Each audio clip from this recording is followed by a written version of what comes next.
मैं आता हूँ। धनंजय जी, आप सुन पा रहे हैं? हाँ, नेटवर्क मेरे यहाँ बहुत डिस्टर्ब है। मेरा अपना प्रोग्राम गड़बड़ा गया, ये आपका भी देखिए आया और चला गया। नेट वो चला गया है। मोबाइल से मैं फिर जुड़ा हूँ आपसे। जी। जी, बताएं। एक प्रश्न मन में आता है। जी अडानी पे अटैक होता है हिंडनबर्ग का, तो कहते देश पर हमला है। तो जब दो महिलाओं को गैंग रेप किया जाता है मणिपुर के अंदर, ये किस पर हमला है? और ये वो जो है देश। जो कुछ हो रहा है वहां पर, उसके लिए राष्ट्रपति जी का भी दिल नहीं रोता है? सम्मानीय राष्ट्रपति जी का, जो सुनील जी ने भी कहा, हम भी कह रहे हैं, दर्शक भी कह रहे हैं। और संवेदनहीनता की इतनी पराकाष्ठा कि 250 चर्च जल जाए, आपका दिल नहीं रोता?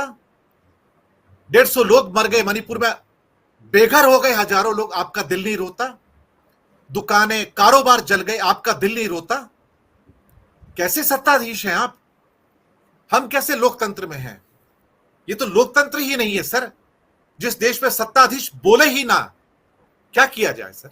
धनंजय कुमार जी। नहीं सब। जी, ये सत्ताधीश बोले नहीं, वो तो बहुत बोलते हैं। दुनिया भर में जाके बोलते हैं, अपने मन की बात करते हैं। बोलने में तो मास्टर हैं, इनके सारे भक्त बोलते हैं। बोलते हैं लेकिन सेलेक्टिव बोलते हैं। आप देखिए ये किस तरह से चेचियाती रहती है स्मृति ईरानी। जब उसकी बेटी पे आरोप लगा था कि वो बार चला रही है, तो किस तरह से चिचिया रही थी। राहुल गांधी पे हल्ला करना होता तो किस तरह से चिल्लाने चीखने लगती, लगता कि देश खत्म हो गया, उसका पता नहीं क्या लूट गया। तो ये चिल्लाते हैं लेकिन सेलेक्टिव है, ये संवेदनहीन भी नहीं है। ये देश को अपने तरीके से बनाना चाहते हैं। और वो लोकतंत्र की जो आप बात कर रहे हैं, लोकतंत्र इनकी रगों में कहीं है ही नहीं। लोकतंत्र विरोधी है। 75 सालों में अगर हमने आरएसएस को नहीं पढ़ पाए, हम नहीं पढ़ पाए, तो ये हमारी गलती है, ये उनकी गलती नहीं है। वो तो वैसा ही थे, वो तो चाहते थे कि हिंदू राष्ट्र बने जिसमें मुसलमान ना हो। वो तो चाहते थे कि ब्राह्मणवादी राष्ट्र बने जिसमें दलितों वंचितों के लिए जगह नहीं हो। आप मणिपुर की बात कर रहे हैं, आप देखिए क्या हुआ मध्य प्रदेश में हो रहा है, क्या कभी राजस्थान में होता है, कभी उत्तर प्रदेश में होता है। दलितों के साथ क्या घटनाएं नहीं होती। वो सामंतवादी विचारधारा जो है, वो सामंतवादी विचारधारा के पोषक सही मायने में कौन है? यही है, ये संघ ही लोग, बीजेपी के लोग। और ये जो देश आजाद हुआ और जब जनतंत्र लागू हुआ, गणराज्य की बात की गई, तो क्या ये इनके समर्थक थे? गांधी से इनको चिढ़ क्यों है? नेहरू से इनको क्यों गुस्सा आता है? घृणा क्यों है नेहरू से, नेहरू के परिवार से? क्योंकि नेहरू ने जमींदारी प्रथा को खत्म किया, गांधी ने यहां लोकतंत्र लाया। ये पटेल के भी समर्थक नहीं है। पटेल की मूर्ति तो बना दी है लंबी, वो घुसने का रास्ता देखते हैं जनमानस में कैसे घुसा जाए। लेकिन मूलतः ये जो है संविधान विरोधी, लोकतंत्र विरोधी और मानवता विरोधी लोग। आप कह रहे हैं कि ये बोलते नहीं है। लगातार जो है मैतेई समाज समुदाय जो वहां कोहराम मचाए हुए और कुकियों पे हमला कर रहे हैं। कुकी के बारे में क्या बोल रहे हैं? ये बोल रहे हैं ये जो है हिंदू नहीं है, ये विदेशी है। संविधान ने लिख रखा है कि 1948 के पहले जो जन्मा है, जुलाई 1948 से पहले, वो भारत का नागरिक है। तो मैतेई समुदाय के लोग जो कह रहे हैं या जो कहवा रहे हैं ये लोग, क्योंकि मुख्यमंत्री तो वही कह रहे हैं जो ये कहवाना चाहते हैं। वहां जो मुख्यमंत्री, तो डबल इंजन की सरकार है। अगर दूसरी सरकार होती तो क्या ये वो राष्ट्रपति शासन लागू नहीं कर देते? तो ये जो कर रहे हैं वो सोची समझी साजिश है, धूर्तता है। ये जानबूझ करके कर रहे हैं और ये होने दे रहे हैं। और देश को जिस तरह से देखिए, उत्तर से लेकर कश्मीर से लेकर के मणिपुर तक, और मणिपुर से लेकर कन्याकुमारी तक, और कन्याकुमारी से लेकर के बिहार तक, जिस तरह से समाज को बांटने का काम किया है, वो क्या हम सबसे छुपा हुआ है? 9 सालों में हम लोगों ने देखा नहीं? और जो 2002 में गुजरात में शुरू हुआ था, वो अभियान शीर्ष पे है, शिखर पे है। अब इस देश की जनता को समझना है, इस देश की बाकी पॉलिटिकल पार्टियों को समझना है कि क्या हमको वैसा देश चाहिए जिसमें नफरत और घृणा मूल हो, या हमें वैसा देश चाहिए जिसमें संवेदना हो।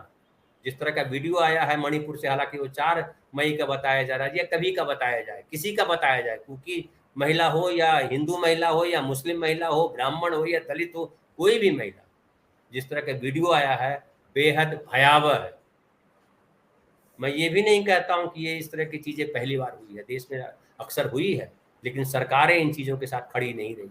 सरकारों ने लगातार विरोध किया है कि जो घटना है वो गलत है। आप याद कीजिए दिल्ली में निर्भया कांड के ऐसे वीडियो नहीं आए थे, लेकिन पूरी सिविल सोसाइटी, पूरा हिंदी, ये जो हिंदी बेल्ट है या पूरा देश जो है आंदोलित हो गया था। आज मणिपुर में यूरोपियन संसद में बात हो रही है, क्या भारतीय संसद में बात हो रही है? कहीं सरकार की गंभीरता दिखाई पड़ रही है? प्रधानमंत्री क्या कर रहे हैं? मणिपुर को लेकर के कितनी संवेदना है? ये संवेदना जो है पूछने की बात नहीं, मणिपुर छोड़ दीजिए, दिल्ली को लेकर के कितनी संवेदना है? और जो महिला पहलवानों के साथ जो हुआ, क्या वो संवेदना का स्तर है? क्या ये हिंदू हिंदू बात करते हिंदुओं के प्रति, हिंदुओं के रक्षक हैं? नहीं रक्षक। अगर हिंदुओं के रक्षक होते तो महिला पहलवानों के साथ जो दुर्घटना हुई, जो भारत के किसानों के साथ जो दुर्घटना हुई, वो नहीं होते। सारी घटनाएं यार ये बोल देते हैं राहुल गांधी के बारे में कि ये जो है क्या दुष्प्रचार करते हैं कि इनके पिताजी मुसलमान। धनंजय कुमार जी, अब जो ये 3 बिल आए हैं, जो धनंजय कुमार जी, 3 बिल आए हैं, फॉरेस्ट एक्ट, डिजिटल प्राइवेसी और मल्टी स्टेट कोऑपरेटिव, ये तो हमारा गला घोटे के लिए ला रहे हैं संसद में। सर आपका गला, आप इसके बिल से नहीं घोटा जा रहा है, अभी कोई बिल नहीं है, तो क्या आपका गला बचा हुआ है? आपको लग रहा है कि आप सुरक्षित हैं? बिल तो छोड़ दीजिए, बिल तो आए जाएगा, अभी ये ले आ रहे हैं, दूसरी सरकार आएगी खत्म कर देगी। लेकिन ये समझाइए हमको कि क्या इन बिलों के बिना भी संविधान में क्या है? संविधान कहता है कि लिंग, धर्म के आधार पे, जाति के आधार पे भेदभाव नहीं होगा। क्या आपके देश में भेदभाव नहीं हो रहा है? 9 सालों में क्या हुआ? और जिस तरह से ये जो है गुजराती मॉडल चल रहा है देश में, वो भयावह है। वो बिल आने दीजिए, बिल आता जाता रहेगा, तो बिल नहीं आएगा तो अध्यादेश ला देंगे। लेकिन क्या वो जिस तरह से देश चलाना चाहते हैं उसी तरह से हम देश चलने देंगे? वो कोऑपरेटिव, वो तो सबको पता है कि वो सेंट्रलाइजेशन करना चाहते हैं सत्ता का। गांधी के विरोधी है वो। गांधी सत्ता का विकेंद्रीकरण चाहते थे, इसलिए पंचायतों में जाना चाहते थे, पंचायती राज चाहते थे। और पंचायती राज देखिए ये कहाँ, तो ये जो बोलते हैं ना कि हमने पंचायतों को मजबूत किया है, किसानों के अकाउंट में पैसे भेजे हैं, ये सब इनका ढोंग है।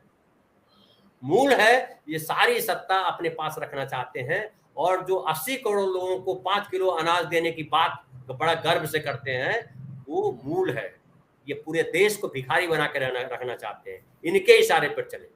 ये जो कहें, वो जो हिटलर शाही के जो जिक्र करते हैं और इतिहास में हमने पढ़ा है, वो इस देश में लाना चाहते हैं। लेकिन सवाल है, हम आपके जो दर्शक हैं उनसे कर रहे हैं, हम नागरिकों से कर रहे हैं कि क्या देश वैसा बनेगा? मुझे नहीं लगता है। आप कितना भी जुल्म कर दो, अंग्रेजों से ज्यादा जुल्म कर दो, आप जुल्म जितना भी करोगे आप, ये देश या देश का दुनिया में कहीं भी जुल्म का विरोध होगा, क्योंकि जुल्म का शिकार जो है आप भी होगे। जो आज ये कानून ला रहे हैं, अब एक वीडियो में और बताऊं, वायरल हुआ बहुत, उत्तर प्रदेश में, या उत्तर प्रदेश का वीडियो शायद था वो, जहां एक कांवड़ियों ने एक कार के आदमी को, जो कार में बैठा हुआ था, उसी कार उलट दी, उसको पीटा। वो बाद में पता चला वो आरएसएस का आदमी था और जिला का जो है वो नेता था। उसको पीटा गया। क्यों पीटा गया? उसको लगा कि ये जो है मुसलमान है, क्योंकि काली टोपी पहना हुआ था। तो इसके शिकार आप भी होंगे। अगर आप दूसरे के घर को जलाएंगे तो ये लिख लीजिए, आपका घर भी नहीं बचेगा। वो कोई हो, किसी जात, संप्रदाय और व्यवस्था का व्यक्ति हो। मुसलमानों ने अगर समझ लीजिए कि अफगानिस्तान में या आईएसआईएस का क्या हंगामा हुआ, तो क्या उसमें मुसलमान नहीं मारे गए, मुसलमान पीड़ित नहीं हुए? ये जो ढोंग कर रहे हैं, इस ढोंग का पर्दाफाश जरूरी है। बिल छोटी चीज है। बिल किसानों के लिए तो कानून ला दिया, 3 कानून रहा, 13 महीने में इनको खुद ही वापस लेना पड़ा और कहा कि जो है हमारी तपस्या में कमी रह गई। आप तपस्वी नहीं हो, आप धोखेबाज हो, आप ढोंग करते हो। आपने चेहरा ओढ़ा हुआ है, मुंह में राम, बगल में छुरी है। आप राम के भी प्रशंसक नहीं हो। राम को आपने इस्तेमाल किया है, और राम को इस्तेमाल किया है, हिंदू धर्म का इस्तेमाल किया है। आप अपनी जाहिलियत हिंदुस्तान पे थोपना चाहते हो। लेकिन हिंदुस्तान जो है वो जाहिल देश नहीं है। यहाँ के नागरिक बड़े बौद्धिक हैं और कम से कम संवेदना के स्तर पे तो बहुत मजबूत हैं। वो बड़े संवेदनशील हैं, एक छोटी बात से बड़े आंदोलित हो जाते हैं। तो ये जो राजनीति कर रहे हैं, मुझे लगता है इस राजनीति के अंत का समय आ गया है। और इनकी राजनीति जो है, जो इंडिया बनाया गया है, जिसपे ये केस कर रहे हैं और तरह तरह की बातें कर रहे हैं, ये इंडिया इनका जो है, इनके लिए पैगाम ही, बौखलाए भी इसीलिए बिल वगैरह लाना चाहते हैं, लेकिन कोई बिल ले आओ, कुछ ले आओ, कुछ नहीं होने वाला है। देश आंदोलित हो गया है और आपका सारा भांडा फूट गया है। देश की जनता जिस दिन सड़क पे आ जाएगी, हम कह रहे हैं कि देश की जनता को सड़क पे मत आने दो। अगर आ गई, ये पॉलिटिकल लड़ाई जो लड़ रहे हो लड़ो, लेकिन देश की जनता अगर आ गई तो बहुत भयानक होगा, और वो जो है मणिपुर में जो चल रहा है उससे ज्यादा भयावह हो जाएगा।